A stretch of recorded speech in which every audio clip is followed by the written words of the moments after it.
खबरों का lunch box.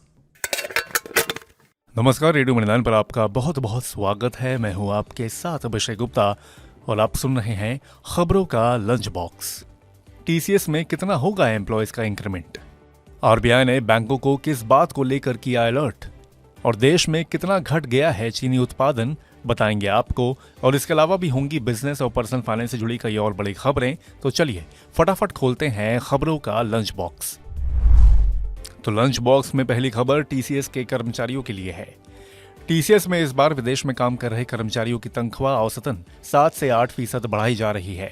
वहीं दफ्तर में काम कर रहे कर्मचारियों की सैलरी में 2 से 4% की बढ़ोतरी होने का अनुमान है। वहीं बेहतरीन प्रदर्शन करने वाले कर्मचारियों को कंपनी 12 से 15% वेतन वृद्धि का इनाम भी दे सकती है। टीसीएस में 31 दिसंबर 2023 को 6,03,305 कर्मचारी काम कर रहे थे। एचआर फर्म के एक अधिकारी ने बताया कि वित्त वर्ष 2025 के लिए भर्तियों की संख्या पर अभी काम किया जा रहा है, मगर कंपनी साफ तौर पर कर्मचारियों के स्किल्स एनहांस करने पर ध्यान केंद्रित कर रही है। खोलते हैं लंच बॉक्स का अगला डब्बा। सुप्रीम कोर्ट ने पतंजलि आयुर्वेद के गुमराह करने वाले दवा विज्ञापन मामलों में स्वामी रामदेव और पतंजलि के एमडी आचार्य बालकृष्ण को कोर्ट में पेश होने को कहा है।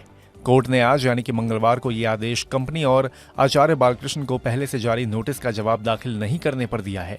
अब उन्हें अगली तारीख पर कोर्ट में पेश होना होगा। इसके अलावा जस्टिस हीमा कोहली और एहसानुद्दीन अमानुल्लाह की बेंच ने बाबा रामदेव को यह बताने के लिए भी नोटिस जारी किया है कि उनके खिलाफ अवमानना की कार्रवाई क्यों न शुरू की जाए। इससे पहले 27 फरवरी को हुई सुनवाई में कोर्ट ने बाबा रामदेव की कंपनी पतंजलि आयुर्वेद के गुमराह करने वाले दवा विज्ञापनों पर रोक लगाई थी।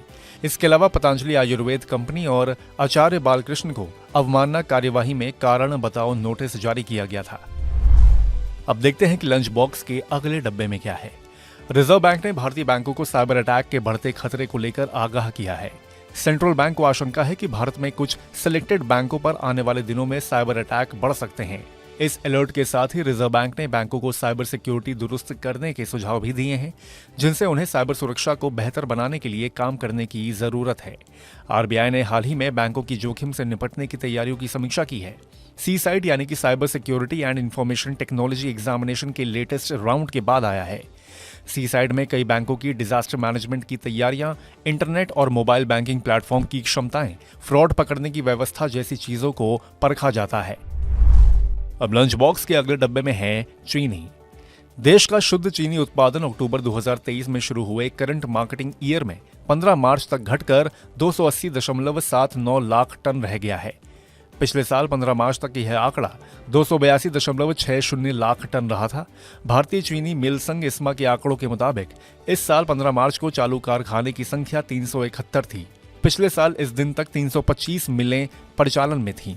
इस अवधि में उत्तर प्रदेश में चीनी उत्पादन 79.63 लाख टन से बढ़कर 88.40 लाख टन पहुंच गया।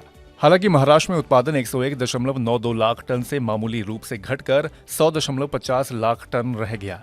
कर्नाटक में भी यह 53.50 लाख टन से कम होकर 47.55 लाख टन रह गया है। खोलते हैं लंच बॉक्स का अगला डब्बा। बीमा क्षेत्र में दिसंबर 2014 से जनवरी 2024 तक एफडीआई के रूप में 53,900 करोड़ रुपए का निवेश हुआ है।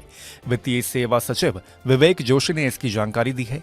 उन्होंने कहा कि सरकार ने 2014 में एफडीआई की परमिशन लिमिट 26% से बढ़ाकर 2015 में 49% और फिर 2021 में 74% कर दी थी। हालांकि इंश्योरेंस इंटरमीडियरीज के लिए परमिशन एफडीआई लिमिट 2019 में बढ़कर 100% कर दी गई थी। इस वजह से दिसंबर 2014 और जनवरी 2024 के बीच बीमा कंपनियों में 53,900 करोड़ रुपए का एफडीआई आया है। इरडा ने अगस्त 2000 में बीमा क्षेत्र में रजिस्ट्रेशन के लिए आवेदन के निमंत्रण के साथ बाजार खोला था और विदेशी कंपनियों को 26% तक ओनरशिप की अनुमति दी थी। केंद्र सरकार ने कम होते स्टॉक को बढ़ाने के लिए मिनिमम एश्योर्ड प्रोक्योरमेंट प्राइस यानी कि MAPP या डायनामिक बफर प्रोक्योरमेंट प्राइस यानी कि DBPP जो भी अधिक हो, इस पर किसानों से सीधे 4 लाख टन तुअर और 2 लाख टन मसूर दाल खरीदने की योजना बनाई है।